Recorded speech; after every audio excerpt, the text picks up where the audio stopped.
Good to see everyone this evening. I wanted to come up here and introduce this speaker to you. He's kind of special to me just a little bit. If you remember, if you were at our student fundraiser this past spring, this was our speaker. He happened to be on crutches at the time. He's not on crutches tonight. But throughout the course of that and just all last year and the summer, we went to summer camp. Hayden surrendered to the ministry there at Next Camp at Bog Springs. And as a student pastor of your church here, it is just a honor and privilege to be able to pour into a young man like that and then to see the things that he's doing. And it's just amazing. And Hayden, I'm proud of you. I've been praying for you. You're going to do amazing stuff. So let's welcome Brother Hayden Britt. Come on up and share a word.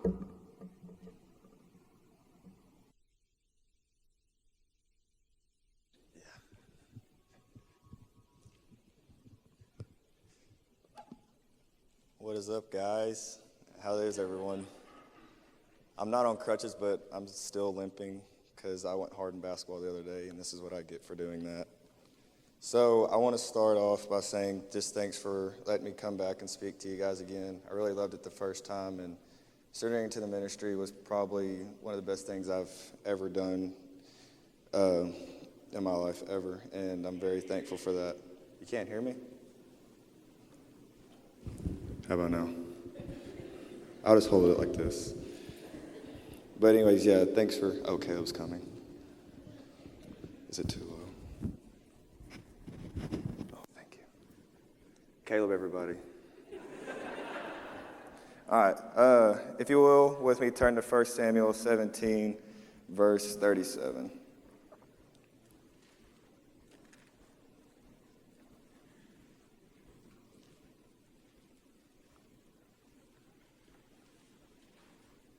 As y'all are flipping, I'm going to go ahead and read. And David said, "The Lord who delivered me from the paw of the lion and from the paw of the bear will deliver me from the hand of this Philistine." And Saul said to David, "Go, and the Lord be with you." Yeah, let's pray. Heavenly Father, I come to you on this stage, God, thanking you for allowing me to come and speak to this church, God. I pray that you just open our hearts, God, for tonight and for the rest of the week, God, that whatever you are speaking to us, that we listen. And God, I pray that we can get some out of this story with David and Goliath, God, that it's a great story and one that I'm going to enjoy talking about tonight. In your name I pray, amen. So when I think of David and Goliath, I think of small boy, big tall guy. So small boy, big tall guy. And it's something that's crazy to me is that how God can use someone like David, who, from what I understand, is probably like a teenager, someone about my age or a kid in the youth group, to giant, a full-grown man, big, tall guy, and probably way stronger than a little teenager. And so we're going to get into how David and Goliath end up meeting and what's going to happen at the end. So we're going to start in 1 Samuel 17, verse 1 through 11. Now the Philistines gathered their armies for battle, and they were gathered at the Soka, which belongs to Judea, and encamped between Soka and Ezekiah, and Ephes and Damian. I'm sorry, I'm new to this. And Saul said to the men of Israel, "We're gathered and encamped in the valley of Elah, and drew up in the line of battle against the Philistines, and the Philistines stood on the mountain on one side, and Israel stood on the mountain on the other side with a valley between them. And there came out from the camp of the Philistines a champion named Goliath of Gath, whose height was 6 cubits, and he spanned. He had a helmet of bronze on his head. He was armed with a coat of mail, and the weight of the coat was 5,000 shekels of bronze. And he had bronze armor on his legs, and a javelin of bronze slugs slung between his shoulders. The shaft of his spear was like a weaver's beam, and his spear's head weighted 600 shekels of iron. And his shield bearer went from him, and he stood and shouted to the ranks of Israel, 'Why have you come out to draw up for battle? Am I not a Philistine, and you are not servants of Saul? Choose a man of yourselves, and let him come down to me. If he is able to fight with me and kill me, then we will be your servants. But if I prevail against him and kill him, then you shall be our servants and serve us.' The Philistine said, I defy the ranks of Israel this day. Give me a man that we may fight together. When Saul and Israel heard these words of the Philistine, they were dismayed and greatly afraid. So now we have, like I said, Goliath, who is really big. I don't know how high 6 cubic units is. So I'm guessing it's pretty big. And he's over here talking down to this army, which altogether is pretty strong, but probably not strong enough to take down a guy with that much armor and power. So he's sitting here, he's talking down to him. He's like, when I think about it, I'm sure he's just saying all that just to build up their confidence, but he really knows that they're not going to do anything to him. And now we're going to go to 1 Samuel 17:12 through 23. Now David was the son of Ephronite, and now this is where David's being introduced into the story, of Bethlehem in Judea, named Jesse, who had 8 sons in the days of Saul. The man was already old and advanced in years. The 3 oldest sons of Jesse had followed Saul to the battle. And the names of his 3 sons who went to the battle were Eliab, the firstborn, and next to him Abinadab, and the third Shammah. David was the youngest. The 3 eldest followed Saul, but David went back and forth from Saul to feed his father's sheep at Bethlehem. For 40 days the Philistine came forward and took his stand morning and evening. And Jesse said to David, his son, take for your brothers an ephah of his parched grain and these 10 loaves, and carry them quickly to the camp to your brothers. Also take these 10 cheeses to the commander of their 1,000. See if your brothers are well, and bring some token from them. Now Saul and they and all of the men of Israel were in the valley of Elah, fighting with the Philistines. And David rose early in the morning and left the sheep with a keeper, and took the provisions and went as Jesse had commanded him. And he came to the encampment as the host was going out to the battle line, shouting the war cry. And Israel and the Philistines drew up for battle, army against army. David left the things in charge of the keeper of the baggage and ran to the ranks and went and greeted his brothers. And he talked with them. Behold, the champion, the Philistine of Gath, Goliath by name, came up out of the ranks of the Philistines and spoke the same words as before, and David heard him. So all David was doing was just bringing food to his brothers, and he was talking to him. Probably having a good brotherly conversation because they're off at war, trying to defeat Goliath. And the next thing you know, you got Goliath over there talking, and David's like, I want to see what's going on. And if you have a curious mind, like, it doesn't matter what you hear, like, you're going to want to do it. It's kind of like kids. When they see something like shiny or sparkly, they want to go to it. Yeah, it's kind of what David was thinking when he heard Goliath. And so now we got David over here listening to Goliath, and now in 24 through 27, all the men of Israel, when they saw the man, fled from him and were much afraid. So as you can see, they were too scared to do anything. They were like, we're never going to win this. We might as well just become their slaves. Like, all hope is lost. There's nothing we can do. The men of Israel said, have you seen this man who has come up? Surely he has come to defy Israel. And the king will enrich the man who kills him, and great riches will give him his daughter, and make his father's house free in Israel. And David said to the men who stood by him, what shall be done for the man who kills this Philistine and takes away the reproach from Israel? For who is this uncircumcised Philistine, that he should defy the armies of the living God? And the people answered him in the same way. So it shall be done to the man who kills him. So either way, if you go and fight him and you somewhat come out alive, then he's still going to give you great riches and his daughter.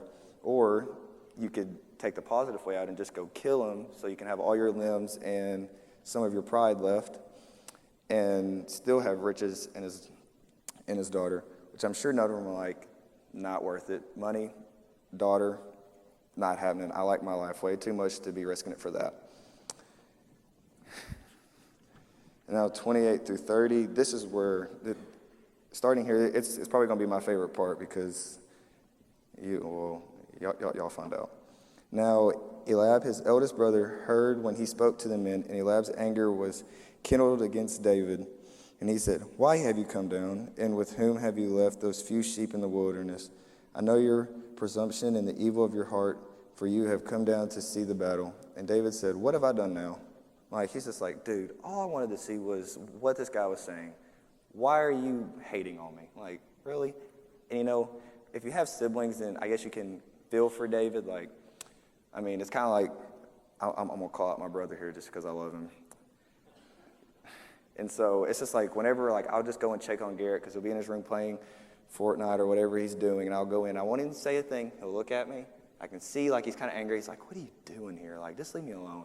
And then I'll ask, like, what are you playing? He's like, get out, please. I'm trying to play. I'm like, I just want to see what you were doing. And that's kind of like David. All dude wanted to see is what his brother was doing or what this giant was doing. And moving on to 31 through 33.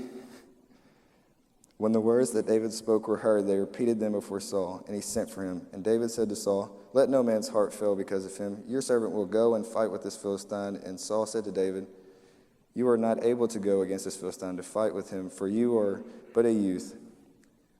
Disclaimer, okay? It does not matter how big or small your age or anything. If you feel like you have the confidence, which is the title of this whole thing that I'm talking about, if you feel like you have the confidence to go and do it, go do it. If you think that you can go and defeat a giant, go defeat a giant. Like he was talking about with the bear and a lion. If you can go kill a bear and a lion, go do it. Talk to me because I think it'd be pretty cool to do too. If you can, I'm going to use a basketball term. If you think that you can go beat Caleb one-on-one, go do it. I'm still trying to figure out how to do it as well.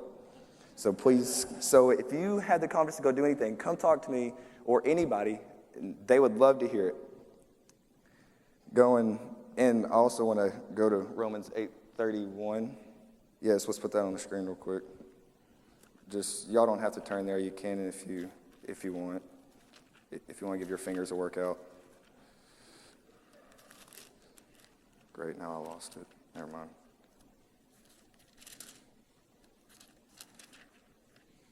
There we go. What then shall we say to these things? If God is for us, who can be against us? And I feel like through this whole writing that I wrote for you guys and that God's laid on my heart is that this is the most important part for anything, for no matter what we do. And I think it's in a song. It's in a song too. Yes, it's in a song. It's in a song. It's like, it doesn't matter what the situation is or what you're going through. If God's with you, anything is possible. There's nothing that can stand against you, even a bear, a lion, a freaking alligator, or a giant, okay? God will be with you, and he will not leave you, and he will stay by you the whole entire time. And that's what David believed. David knew when he was going to go and fight this giant that God was going to be with him. There's nothing that could stand against him, is that it was going to be all right. Now going back to 1 Samuel 17:34 through 37. Oh, wait, I just read that. I'm sorry. Hold on. Okay, now I'm lost. Oh, no, I didn't read that. Sorry. 34 through 37. My apologies.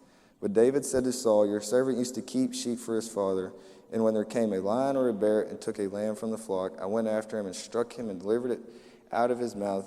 And if he arose against me, I caught him by his beard and struck him and killed him.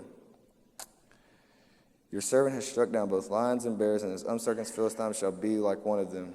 For he has defied the armies of the living God. And David said, the Lord who delivered me from the paw of the lion and from the paw of the bear will deliver me from the hand of this Philistine. And Saul said to David, go and the Lord be with you. Now I'm sure when Saul said this, he's like, yeah, you can do it. And as soon as David left, he's like, well, yeah, there goes another one. He's done. And I'm sure David's thinking, it's like, why don't these guys trust me? Like, I have God on my side, and God's way bigger than this giant. So, I mean, what's the point? And I know y'all believe. I heard amens.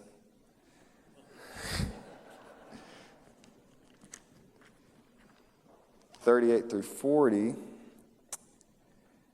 Then Saul clothed David with his armor. He put a helmet of bronze on his head and clothed him with a coat of mail. David strapped his sword over his armor, and he tried in vain to go, for he had not tested them. Then David said to Saul, I cannot go with these, for I have not tested them. So David put them off. Then he took his staff in his hand and chose 5 smooth stones from the brook and put them in his shepherd's pouch. His sling was in his hand, and he approached the Philistine. This is just me, but I feel like rocks against the giant's just not going to go that great. But side note, like, David knew that it doesn't matter what Saul would have given him or what they would have given him, he knew it wasn't going to work. And that's kind of like us, where there's people out there that try to tell us, like, oh, do this, it'd make you better, or wear this and make you look cooler, or take this with you, do this, do that. No, just no, okay? If you know for a fact that that's who you are and that you're okay with being like that, then do that. Because that's testament to me for me trying to, what people would give me, tell me to wear, tell me to do this, do that. I'm like, oh yeah, but it's not who I am, and then I just end up looking goofy. So David knew who he was and how he was going to defeat this giant with 5 smooth rocks and God, which sounds pretty good to me. Moving on to 41 through 46. And the Philistine moved forward and came near to David, with the shield bearer in front of him. And when the Philistine looked and saw David, he disdained him, for he was but a youth, ruddy and handsome in appearance. And the Philistine said to David, am I a dog that you come to me with sticks? And the Philistine cursed David by his gods. The Philistine said to David, come to me, and I will give your flesh to the birds of the air and to the beasts of the field. Then David said to the Philistine, this right here is good, okay? Then David said to the Philistine, you come to me with sword and with a spear and with a javelin, but I come to you in the name of the Lord of the host, of the God of the armies of Israel, whom you have defied. That's a big roast right there to the giant. All right, he's just like, you listen, I have God, you have spear and javelin. God lives forever, he is ever reigning. You have spear and javelin, you could break up your leg and it's not going to matter. This day the Lord will deliver you into my hand, and I will strike you down and cut off your head, and I will give the dead bodies of the host of the Philistines this day to the birds of the air and the wild beasts of the earth. So basically he's like, Goliath, look, you're not beating me and my God, okay, so why don't you take that vice versa? And we're like, I'll live and grow up and be wonderful, while you are going to have a rock in your head in a minute and be dead. So now we know that David has a lot of confidence. Some I wish I had, but, it's not for everybody, I guess. All right, now we're going to go 47 through 50. And that all this assembly may know that the Lord saves not with sword and spear, for the battle is the Lord's, and he will give you into our hand. When the Philistine arose and came and drew near to meet David, David ran quickly. Pause. I want to pause right there. How many of you guys, in show of hands, and we're all friends here, everybody's related or knows somebody. Show of hands. If David had stepped out, how many of you guys would go and run quickly without hesitation? Just raise your hand if you would. There's too many hands to count, but I believe a lot of you guys. Okay?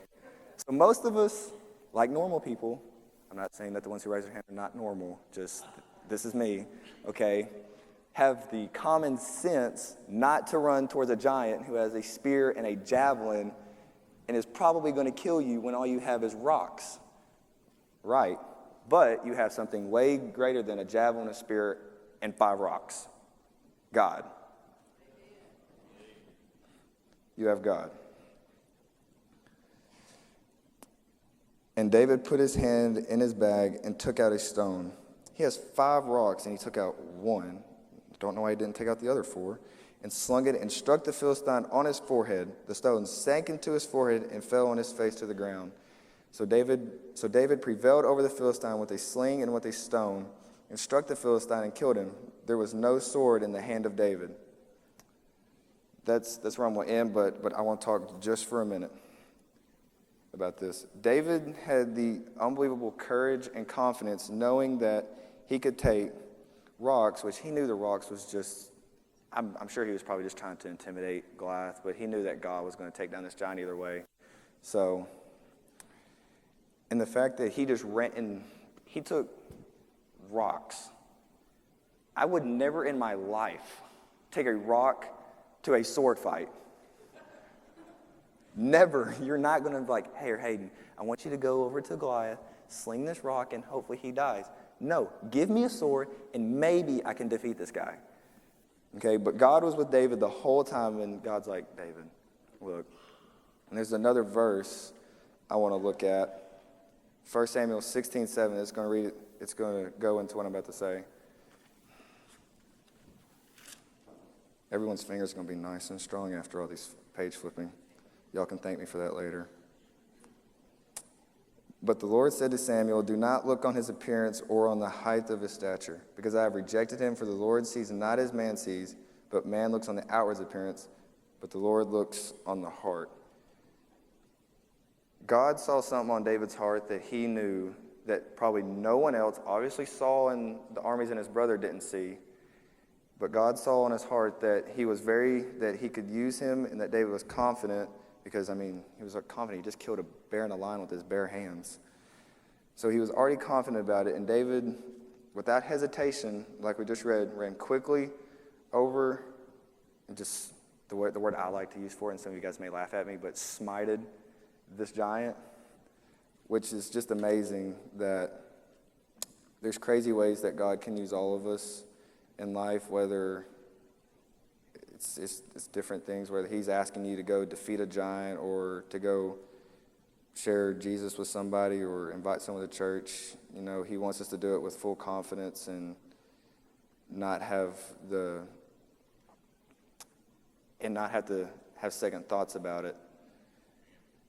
And the one last thing I want to point out before I turn it over, or pray and then turn it over to Brother Michael, is that there's giants that we all face in our life. Maybe they're physical giants. Maybe for the kids, maybe there's someone's bullying you at school, or maybe it's a coworker that's mean to you, or maybe it's just something maybe it's some personal dealings that you're dealing with in your life that you feel like you can't overcome, and you want to give up, and you want to become a slave to that.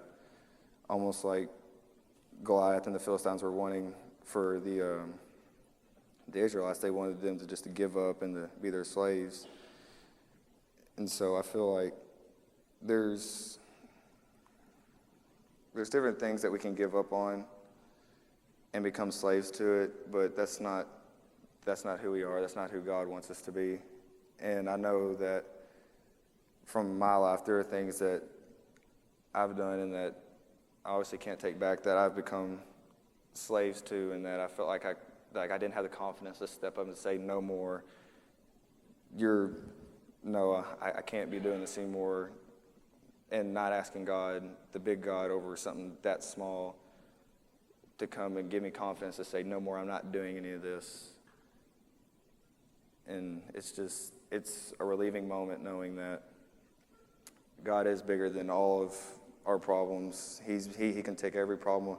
He can fix all of our problems. He can help us. He can give us the confidence to say no, or to go and to defeat our giant. And I'm really grateful every minute of that, when I feel like it keeps coming back to me and it wants me to surrender and be the slave. It's like, no, my God's bigger, and I will overcome you, and I will have the victory. Like in that song we sang, "See a victory." We're going to see a victory in life. We're going to see a victory when our giants trying to come and overcome us. And I'm thankful for that every day. But I'm going to pray, and then I'm going to sit down, and Brother Michael's going to come up. God, I pray. I just come to you on today, God, thanking you for allowing me to come and speak once again to this church, God. And I pray that, God, that there's giants every day that we face every day, and that sometimes we just become slaves to them, and that we don't have the confidence to go and defeat it. But God, I pray that you remind us that you are our confidence, God, and that you can help us defeat these giants. And no matter how bad we want to give in, we can't. We have to say no. We have to go at it full force like David and run quickly towards it and to defeat it, God. God, I pray for this week that no matter what we're going through, we can take it head on. God, I pray for Addison, and you put your healing hand on her, God, and that if this is a time where prayer's needed most and loving's needed most, and just cherishing the moments, God, and that you just be with Addison and her family, God, and and what your will be done for them. God, I thank you again for everything that you've done. God, even knowing that I'm not worthy or anyone in this room is worthy, God, that you still came down and you paid a price for us, God. Thank you. In your name I pray, amen. Then let's all stand. Thank you. Hayden did a great job. Ever how God's leading you, come on down right now.